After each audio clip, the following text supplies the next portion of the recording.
નમસ્કાર, નિખરતા ગુજરાત ન્યૂઝમાં આપનું સ્વાગત છે। સમાચારમાં વાત કરીએ તો ખેડા જિલ્લાના મહેમદાવાદ તાલુકાના મોદજ ગામ ખાતે પ્રગતિનગર અને ગૌતમનગર વિસ્તારમાં પ્રાથમિક સુવિધાઓના અભાવે રહીશોએ કરી રજૂઆત। પ્રાપ્ત માહિતી અનુસાર ખેડા જિલ્લાના મહેમદાવાદ તાલુકાના મોદજ ગામ તાબેના પ્રગતિનગર અને ગૌતમનગર વિસ્તારની ઘટના સામે આવી છે, જ્યાં પ્રગતિનગર ડેરી પાછળનો રસ્તો ખૂબ જ ખરાબ છે। આ બાબતની જાણ સરપંચને કરવામાં આવી, પરંતુ તે લોકો આ બાબત પર ધ્યાન આપતા નથી અને સભ્ય નીતિનભાઈને પણ જાણ કરાઈ। સાથે જ ડેપ્યુટી સરપંચને પણ સમગ્ર ઘટનાની જાણ કરવામાં આવી છે। ત્યારે આ બાબતે સ્થાનિકોની રજૂઆતમાં જણાવ્યા પ્રમાણે પાણી વિશે નલ સે જલની પાઇપલાઇન પણ નાખવામાં નથી આવી તથા 24 કલાકની લાઇટની વ્યવસ્થા કરી આપવામાં આવે તેવી માંગણી અત્યારે કરવામાં આવી છે। ચોમાસું હોય કે ઉનાળો, લાઇટ વારંવાર જતી હોય છે।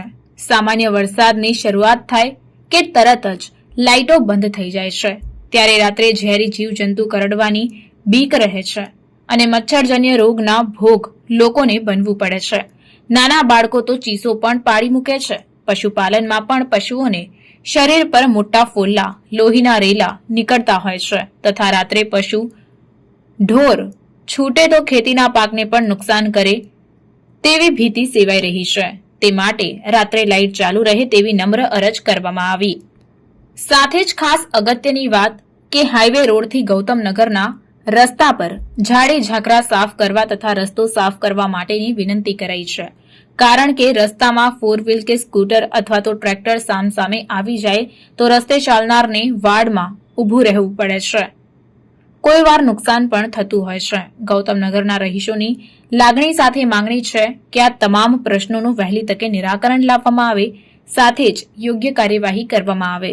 જો આ વિષયને લગતી કામગીરી નહીં થાય તો જિલ્લા પંચાયતની ચૂંટણીનો બહિષ્કાર કરવામાં આવશે તેવી ચીમકી પણ ઉચ્ચારવામાં આવી છે તથા સમગ્ર મોદજ ગામમાં થયેલ કામગીરી આરટીઆઈ હેઠળ માહિતી માંગવામાં આવશે તેવી માંગ તમામ ગૌતમનગરના રહીશો દ્વારા કરવામાં આવી છે।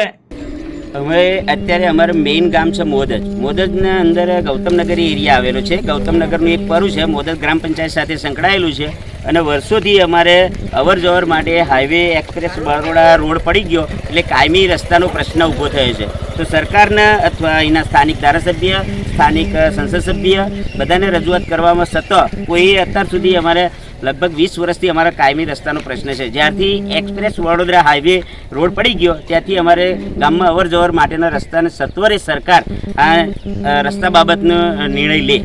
4 દિવસ સુધી વરસાદ પડ્યો પણ અહીંયાથી અમારા લગભગ આ બધું પાછળ માણસ ઊભું છે, આટલું બધું જ હેરાન થઈ ગયું છે। જો હવે 25 થી 30 માણસ 50 માણસ છે, હજુ કેટલું હેરાન થયું, ચોમાસામાં અમારે કેટલું હેરાન થયું હશે। આજે આને આ વાતનો હજુ કોઈ ખુલાસો નહીં આવ્યો। સરપંચને કીધું, તલાટીને કીધું, તે સદાય કોઈ નિવેડો હજુ આવ્યો નથી। અમારે તાત્કાલિક આ રસ્તાની જરૂરત છે, તેમને જે કંઈ એને લાગતે વખતા હોય એમને આ રસ્તાનું કંઈક કામકાજ કરી આપે।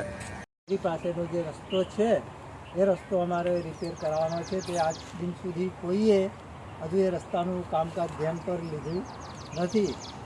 તલાટીને જાણ કરી, વત્તા સરપંચને જાણ કરી, તે સત્વરે પણ હજુ કોઈ વત્તા અમારા વિસ્તારનો જે ખોડાભાઈ છે સભ્ય, એણે પણ આ વાતની હજુ પણ કાન પર કોઈ વાત લીધી નથી। હું કે કરી દઈશ એમ કરીને હજુ કોઈ પણ વાત એને ધ્યાન પર લીધી નથી। આ 4 દિવસ વરસાદ પડ્યો, અત્યારે જે અમારે રસ્તો છે એ રસ્તાની કોઈ અત્યારે એટલી બધી ખરાબ પોઝિશન છે કે જો કોઈ અમારા આટલા આજુબાજુના વિસ્તારમાંથી જો કોઈ ડિલિવરીનો કેસ હોય, વત્તા કોઈ બીમાર થઈ ગયું હોય, તે સત્વરે કોઈ અહીંયા કોઈ 108 પણ આવી શકે એવી પોઝિશન નહીં, વત્તા બાઇક પર પણ લઈ જઈ શકાય એવું કોઈ પોઝિશન નહીં। અને ઉથામીને અમે ત્યાં બાજુ રોડ ઉપર કાઢીએ તારા અમે એનો દવાખાને પહોંચતું કરીએ એવી પોઝિશન છે।